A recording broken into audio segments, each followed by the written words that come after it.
Buenas tardes, ¿están viendo mi pantalla? Estudiantes, buenas tardes. Buenas tardes, doctora, sí se ve.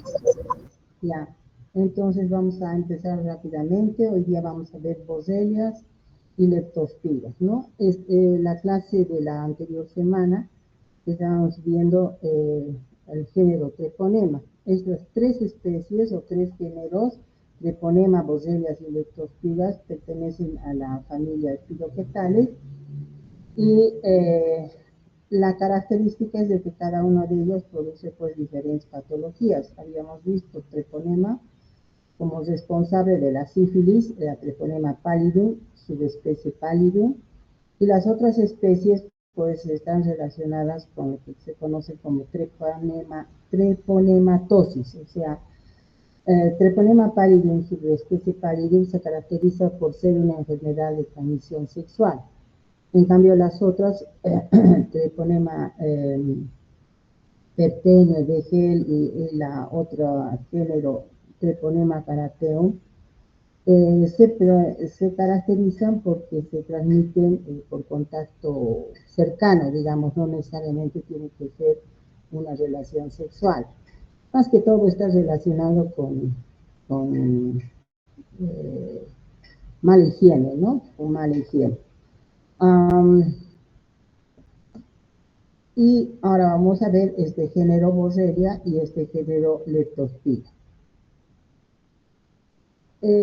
Bueno, aquí está la clasificación del orden Espiroquetales. Tenemos dos familias importantes, la Espiroquetácea y la Leptospiraceae.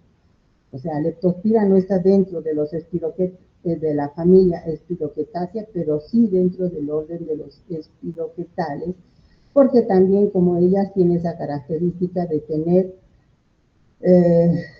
una estructura flexuosa en forma de tirabuzón o de ondas, ¿no? Y como les había mostrado en la diapositiva anterior, las ondas son diferentes si se trata de treponema pallidum, de borrelia o de leptospira.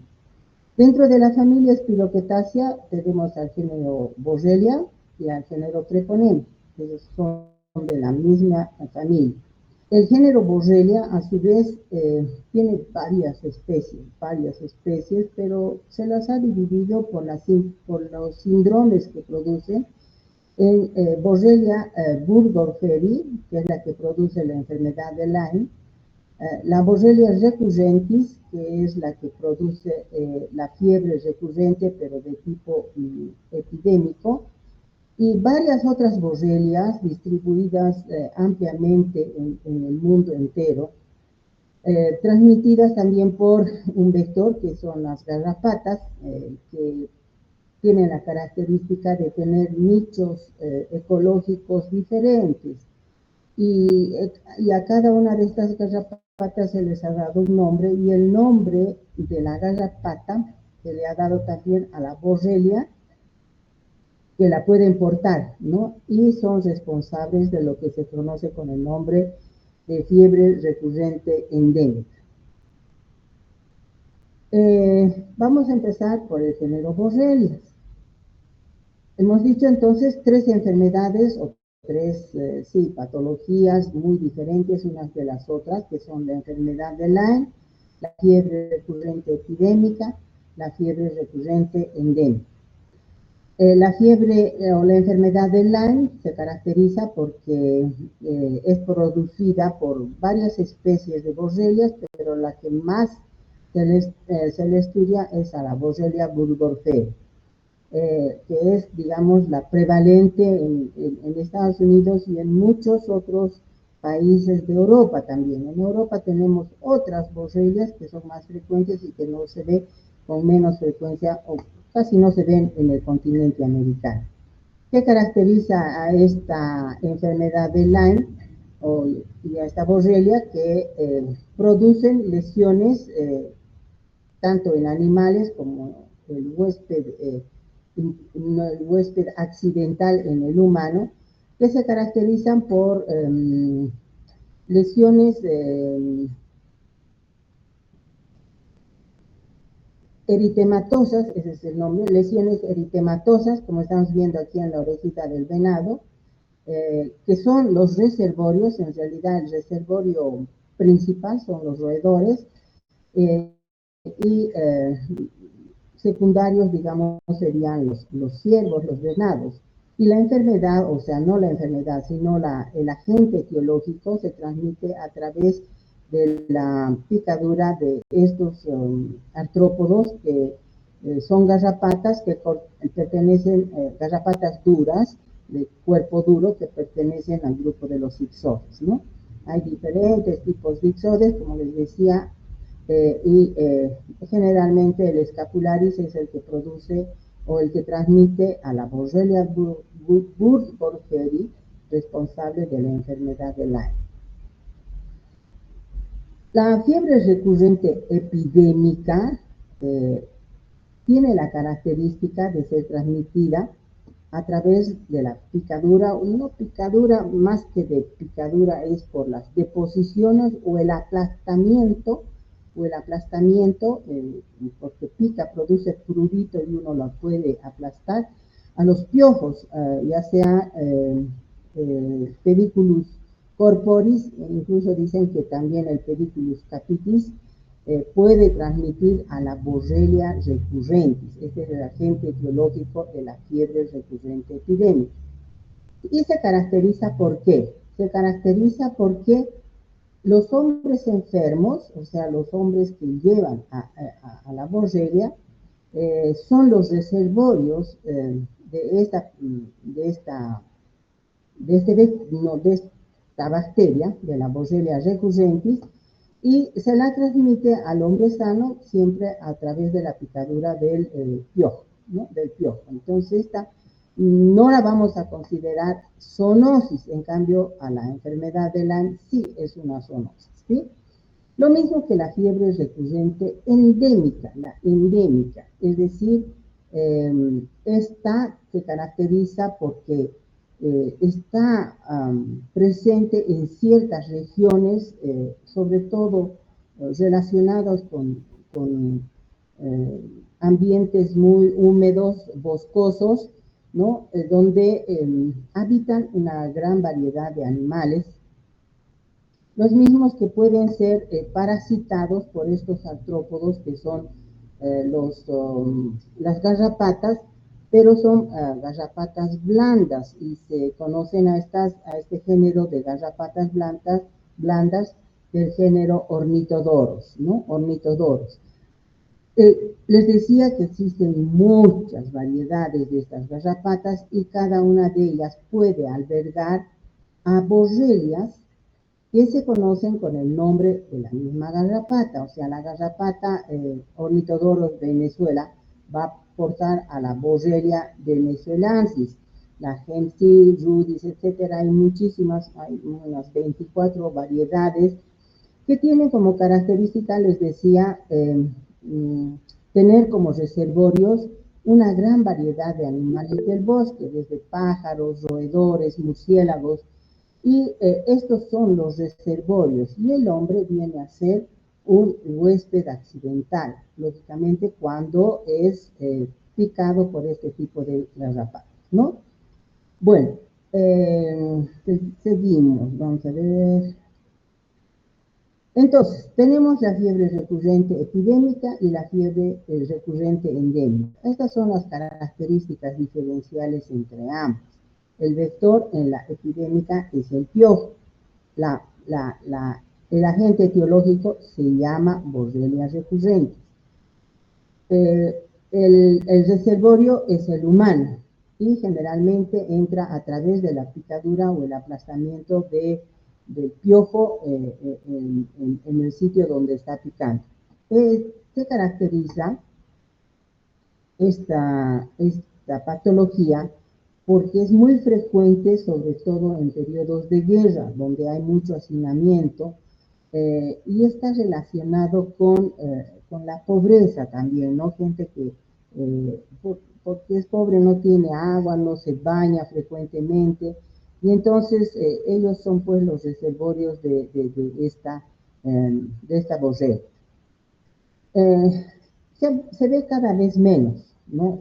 Todavía estamos, digamos, se ven casos muy frecuentes en lo que es el África, principalmente y Asia. En Sudamérica, que yo sepa, desde hace mucho tiempo no se ha vuelto a ver un cuadro de fiebre recurrente epidémica. Sí se vio la existencia de esta patología cuando, por ejemplo, estábamos en la guerra del Chaco, ¿no es cierto?, donde la gente o los soldados que fueron a la batalla, pues no tenían ni agua para tomar, menos iban a tener agua para bañarse, pues y vivían hacinados en cuarteles mal construidos, y entonces sí, ahí se describieron casos de fiebre recurrente epidémica. Después de eso ya no se ha vuelto a ver más, o sea, que yo sepa, no se vuelve a hablar. Como no es una patología de notificación obligatoria, no se sabe si tenemos o no tenemos. Pero bueno, hay que estudiarlo porque no sabemos cuándo puede volver a aparecer, ¿no? En cambio, la fiebre recurrente endémica, el vector es esta garrapata, las garrapatas blandas, como les decía, y existen hasta más de 20 especies, que se caracterizan estas porque llevan el nombre, la borrelia, el agente etiológico, lleva el nombre de la garrapata que la porta. ¿Cuáles son los reservorios? Principalmente son los roedores, las ratas, y que se transmiten al humano a través de la picadura de las borregas, o perdón, de las garrapatas. Hablando de las garrapatas, es importante decir que no solamente la garrapata es el vector, la garrapata también se convierte en reservorio, porque la garrapata que está infectada o infestada por una de las borrelias puede pasar a esta bacteria a través, Doctora, dígame, creo que no está moviendo sus diapositivas, sigue en la carátula. ok, bien acá. Yo pensé que estaba presentando, pero ¿y por qué no avanza? Porque estoy en esto. No sé por qué no puedo presentar. Voy a salir de aquí. Y ahora sí, ¿no ve? ¿Están viendo? Hola. Dejó de presentar, doctora.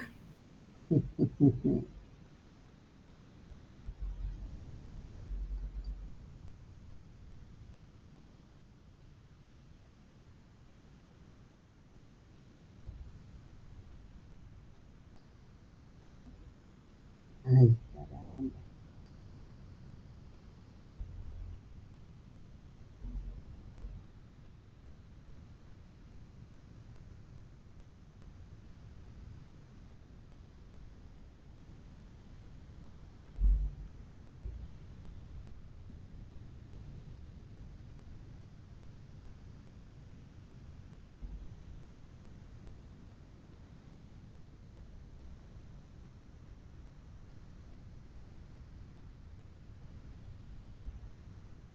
Ya no aparece ahora aquí.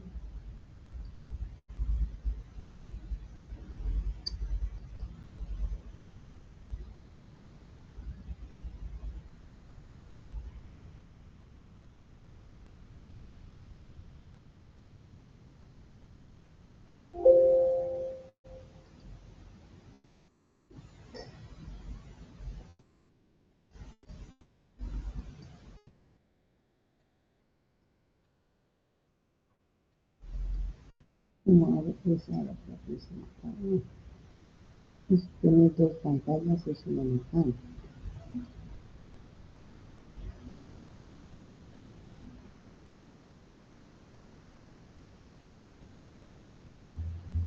No sale.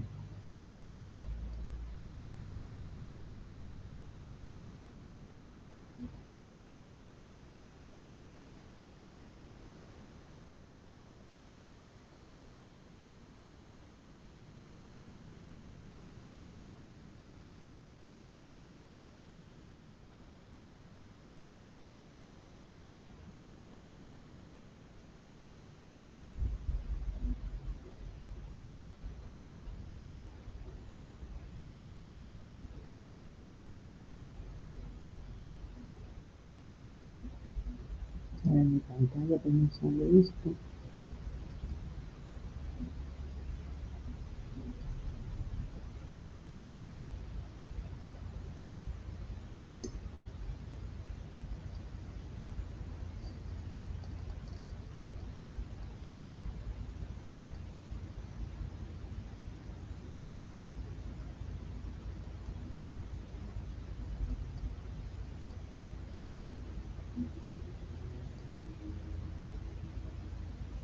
Ahora sí,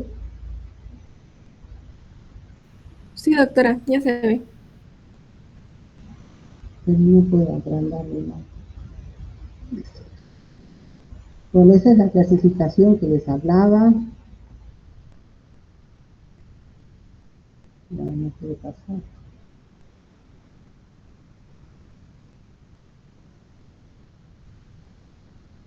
Estas son las formas de Borrelia y estábamos hablando de características que tiene la fiebre recurrente epidémica y la fiebre recurrente endémica.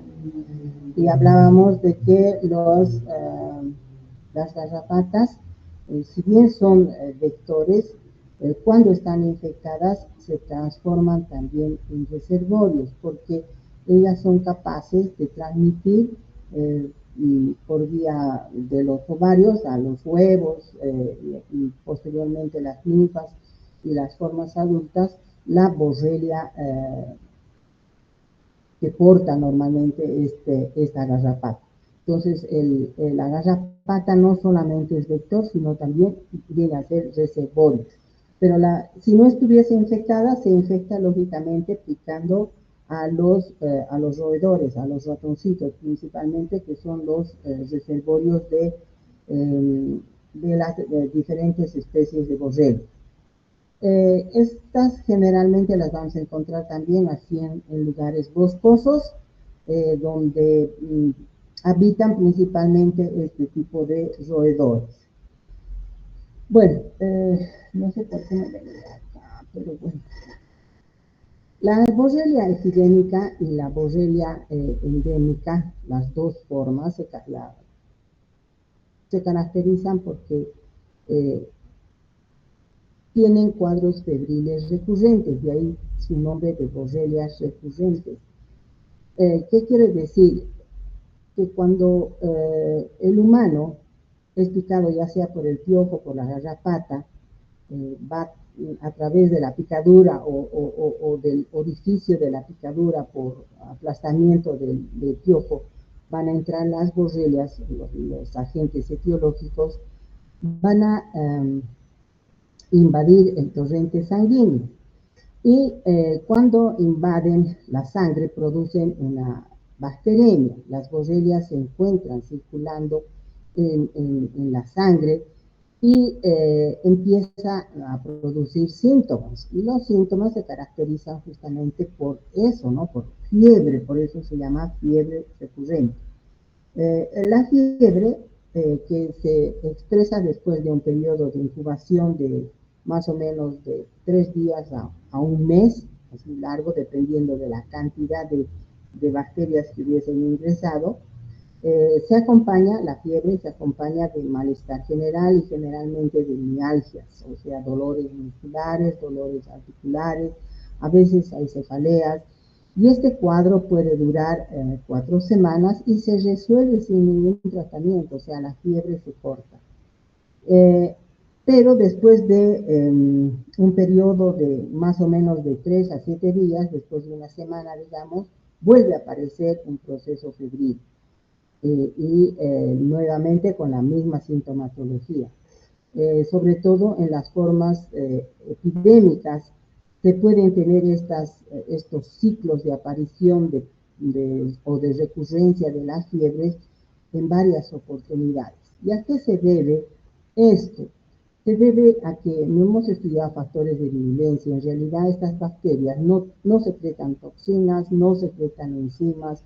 Lógicamente su presencia no es normal y por eso el sistema inmunitario las reconoce y produce toda esa sintomatología que en realidad es debida a las citoquinas, no es necesariamente debida a la acción de la bacteria, son las citoquinas que en su afán de los macrófagos fagocitan, liberan linfoquinas, citocinas, y son ellas pues las que van a producir toda esta sintomatología, que al final logran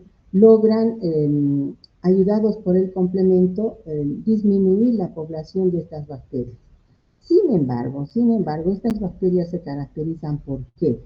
Porque cuando describíamos a treponema decíamos que estas bacterias tienen, si hacemos un corte transversal, tienen el cromosoma dentro, por fuera tenemos la membrana celular, una pequeña capa de peptidoglicano que recubre a la membrana celular, un espacio periplásmico donde están los endoflagelos, gracias a los cuales estas bacterias se mueven. El número de endoflagelos depende de la especie, pueden ser tan pobres como 2 endoflagelos o pueden tener 20 endoflagelos, como ocurre en el caso de las leptospiras, por ejemplo.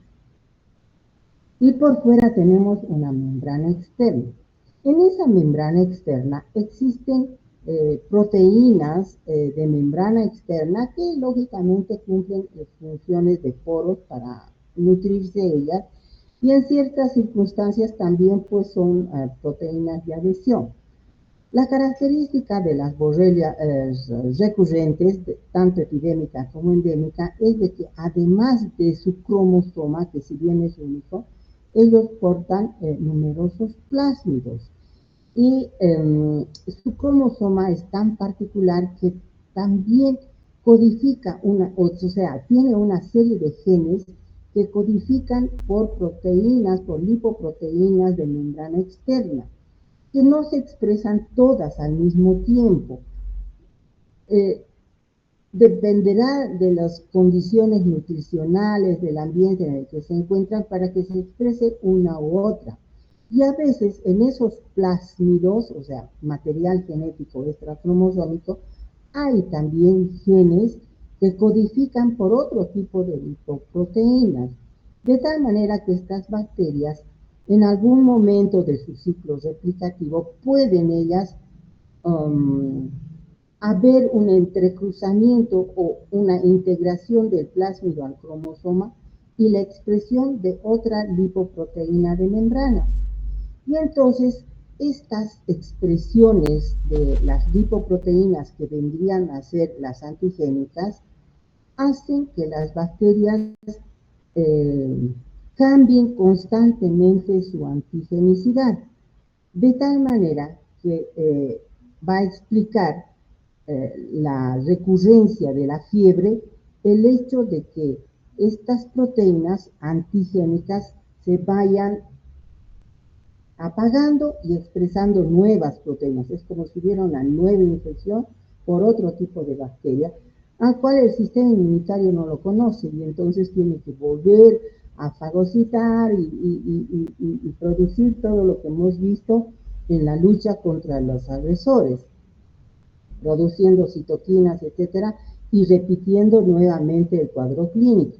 Y este cuadro que tenemos aquí me explica un poco aquello.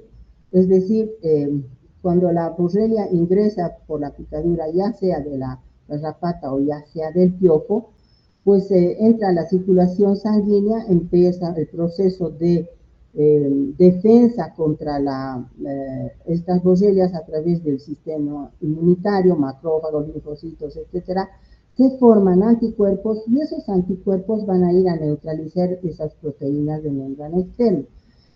De tal manera que la cantidad de borrelias que podríamos encontrar en la sangre circulante van disminuyendo, y posiblemente algunas especies quedan a nivel de ganglios o de órganos linfoides todavía, y es allí donde estas empiezan a cambiar su sistema antigénico, es decir, cambian sus proteínas externas y expresan otras.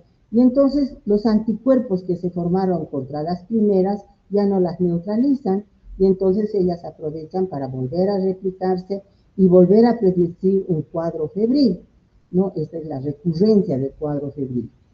De tal manera que nuevamente el sistema inmunitario se pone en juego y ataca a estas nuevas formas o nuevas expresiones de las borrelias, que finalmente van a terminar disminuyendo su cantidad en la circulación sanguínea. Y vamos a tener otro tipo de anticuerpos dirigidos contra otro tipo de proteínas de membrana externa. En la Borrelia recurrentis, que es el agente responsable de la forma epidémica, o sea, la transmitida por el piojo, generalmente las recurrencias no van más allá de 3. Después el sistema inmunitario logra controlar y son pues erradicadas a las bacterias. En cambio, en la forma recurrente endémica transmitida por las garrapatas, estos ciclos de cambio de su ropaje, de sus proteínas externas, puede repetirse varios ciclos. Incluso han visto que pueden haber recurrencias de fiebre hasta de 10 veces, o sea, vamos a tener 10 formas diferentes de borrelias que cambian su estructura antigénica. Y por eso el cuadro clínico se caracteriza por la recurrencia del proceso febril acompañado de ese cortejo sintomático que está relacionado con las citoquinas inflamatorias, interferón gamma, interleuquina 1, interleuquina 6, todo aquello que ya hemos visto en la parte de inmunología. Este cuadro me gusta porque explica aquello, ¿no es cierto? Aquí aparecen unas formas de borrelia, los anticuerpos dirigidos contra ella hacen que baje la concentración de las mismas, cambian su ropita, aparecen de nuevo nuevas borrelias y vuelven a aparecer al poco tiempo otros anticuerpos dirigidos contra ellas que lógicamente hacen bajar y así sucesivamente. Bueno, eso para para las borrelias recurrentes. La enfermedad de Lyme es un poquito más complicada. Si bien no es una patología de Sudamérica, está más bien relacionada con patologías de Estados Unidos o ¿cómo puedo decir? De Estados Unidos o dependiendo de las garrapatas también se encuentran tipos de enfermedad de Lyme en Europa, pero son producidas por otras garrapatas y otros las garrapatas son los vectores y otras bacterias que llevan el nombre de la garrapata, como les decía. Ellas generalmente, estas garrapatas, pican a la persona cuando está en el campo, no son domiciliarias. Generalmente las ninfas de primer estadio son las que pican y no se quedan en el cuerpo. Pican y como son tan chiquititas, se llenan de sangre y se derraman. Y después sufren su transformación a ninfas de primer estadio, segundo estadio. Y en cada cambio de ropaje de estadios de las garrapatas necesitan picar, pero cuando son chiquititas generalmente uno no se da cuenta que ha sido picado por estos artrópodos. Solamente después de un periodo de incubación de 3 a 7 días, o de una semana, aparecen pues en el sitio de la picadura estas lesiones que estamos viendo aquí. Un puntito rojo, el mismo que tiene la característica de ir extendiéndose en superficie, o sea, va diseminándose por fuera del sitio de la picadura en una mancha eritematosa que puede abarcar una gran superficie. Y al mismo tiempo la parte central de la picadura va desapareciendo. Produce al mismo tiempo que ha picado, la bacteria también ingresa a la circulación sanguínea y produce una bacteriemia. Estas lesiones que tienen esta forma de rueda eritematosa se conocen con el nombre de eritema marginal o eritema migrans porque va creciendo en superficie. Desaparecen naturalmente, o sea, después de un mes, digamos, desaparecen, pero las bacterias están en la circulación sanguínea. Viene un periodo silente de unas 3 semanas Y luego viene un periodo de diseminación que a través de la sangre puede llevar a diferentes sitios, a diferentes órganos. Incluso puede producir encefalitis o una especie de compromiso del sistema nervioso central, no tan grave como encefalitis, pero sí hay muchas personas que en sus periodos, en la segunda fase de la enfermedad, presenta, por ejemplo, parálisis de los músculos, parálisis facial, de los nervios faciales y del trigémino, ¿no? O pueden irse a ubicar a nivel de las articulaciones, y entonces son pacientes que van a tener dolores articulares crónicos que duran mucho tiempo. Hay también manifestaciones de índole cardíaca, o sea, estas bacterias pueden ir a producir también bloqueos de rama, ¿no? Y produciendo alteraciones en el ritmo cardíaco. Por la diseminación de las bacterias, ¿no? Eso en cuanto a la enfermedad de Lyme.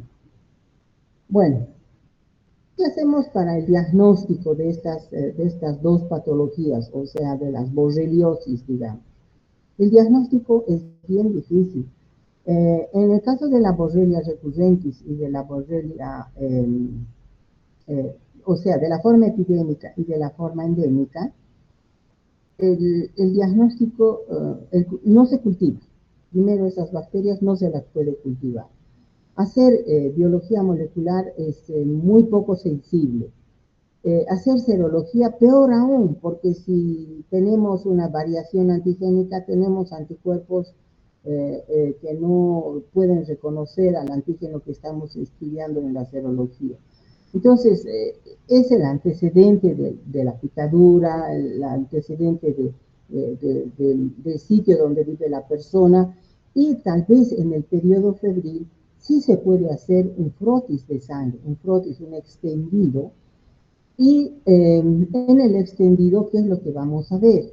Lógicamente, los glóbulos rojos, los glóbulos blancos, no sé, en una de las diapositivas había puesto esa imagen, me he olvidado de hablarlos, aquí creo que estamos, aquí, está muy chiquitito, no se ve nada.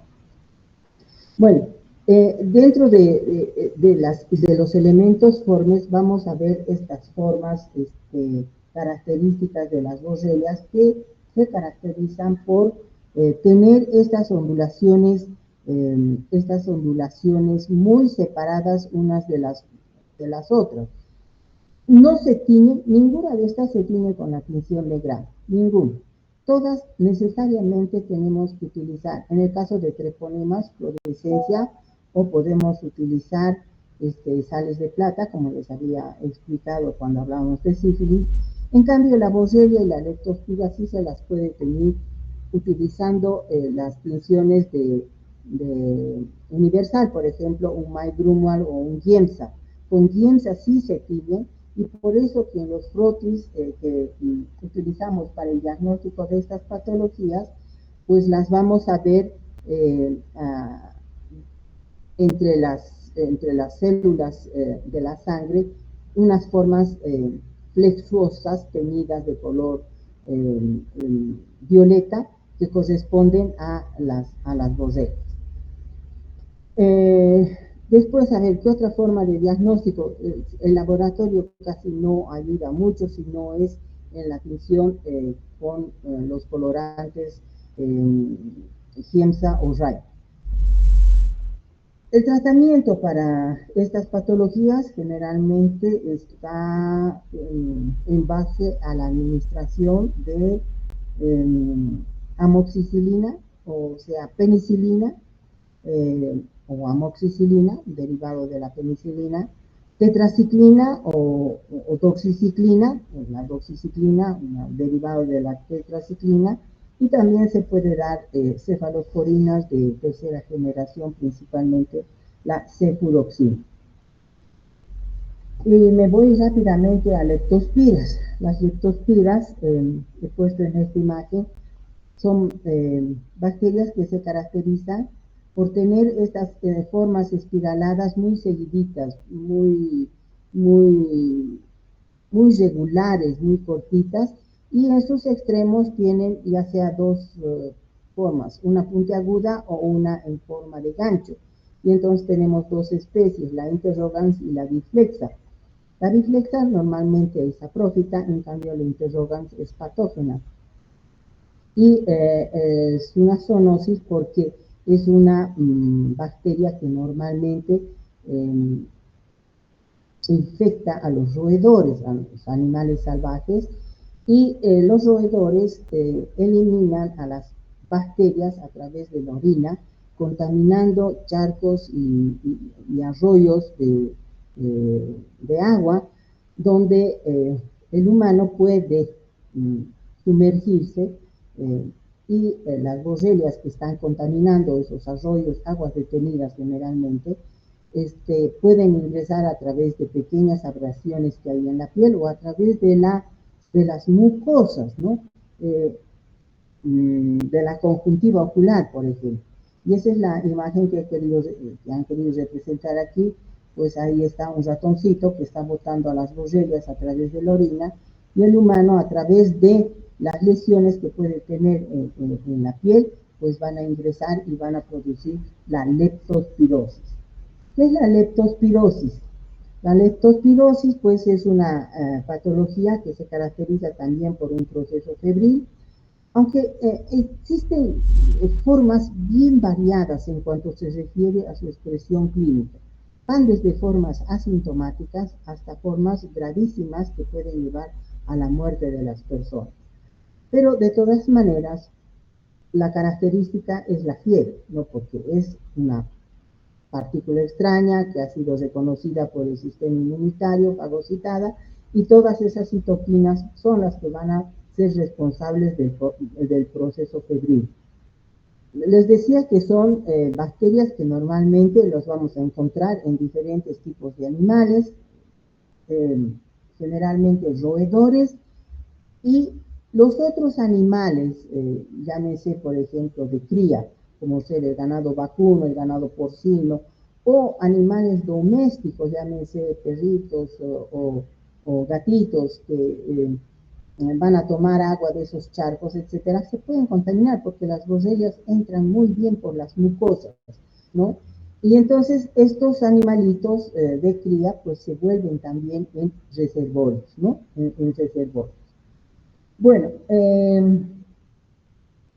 y como, bueno, ellos también enferman, producen lesiones a nivel de endotelio de pequeños vasos, y si se imaginan el endotelio de pequeños vasos vamos a encontrar en todo tipo de órganos, de tal manera que estas bacterias pueden producir tanto en los animales como en el humano una gran cantidad de síntomas relacionados lógicamente con el compromiso de los órganos que están sufriendo el ataque de estas bacterias.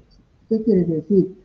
Que pueden producir cuadros, por ejemplo, desde de meningitis, pueden producir cuadros de hepatitis principalmente, y esto es lo más grave porque hay una insuficiencia hepática. El paciente se caracteriza por presentar ojos medios rojos, con un fondo histérico, o sea, amarillento, con un compromiso de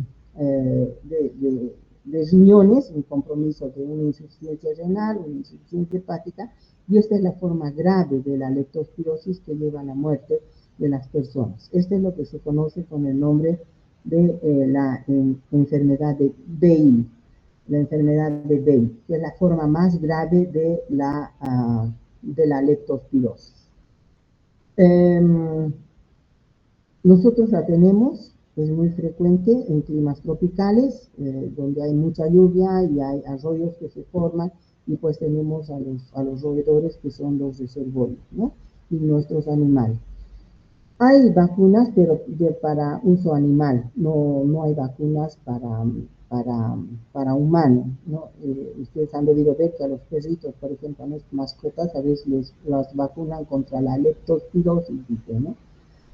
Porque, bueno, pues ellos pueden ir a tomar agüita de esos rollos y les digo que nuevamente esas bacterias pueden pasar la mucosa y producir infecciones de la misma naturaleza que producen en el humano, o sea, van a producir lesión a nivel de endotelio, comprometiendo los diferentes órganos de estos animalitos.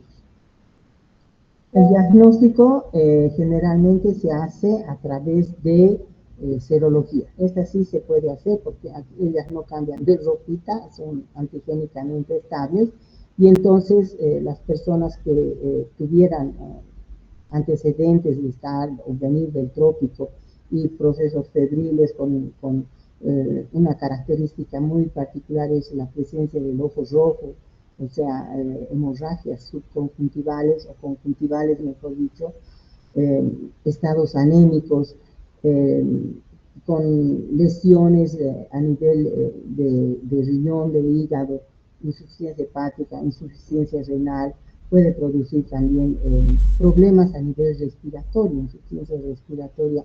Se puede pedir una serología y la serología sí nos va a dar positivo en estas personas. ¿Cuál va a ser el tratamiento? El tratamiento también va a ser en base al mismo que hemos visto con las otras borrelias, con las otras espiroquetas, penicilinas o tetraciclinas, ¿no? O derivados de la penicilina o derivados de la tetraciclina.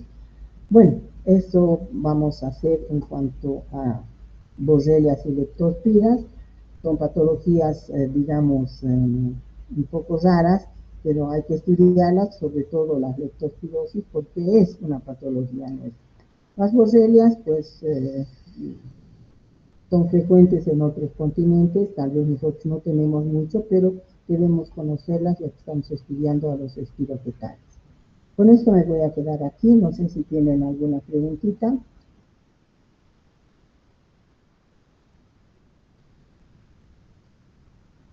¿No hay preguntitas, chicos? Si no, pues les aconsejo que escuchen un poquito la grabación que he hecho con más paciencia, con más detalle. Y ahí creo que están todo lo que les he hablado hoy día, incluso un poquito más. Nos vemos la próxima semana con otro temita, no me acuerdo que me toca. Muchas gracias por su presencia, que tengan buena tarde. Hasta luego. Hasta luego, doctor. Hasta luego, doctora. Doctora.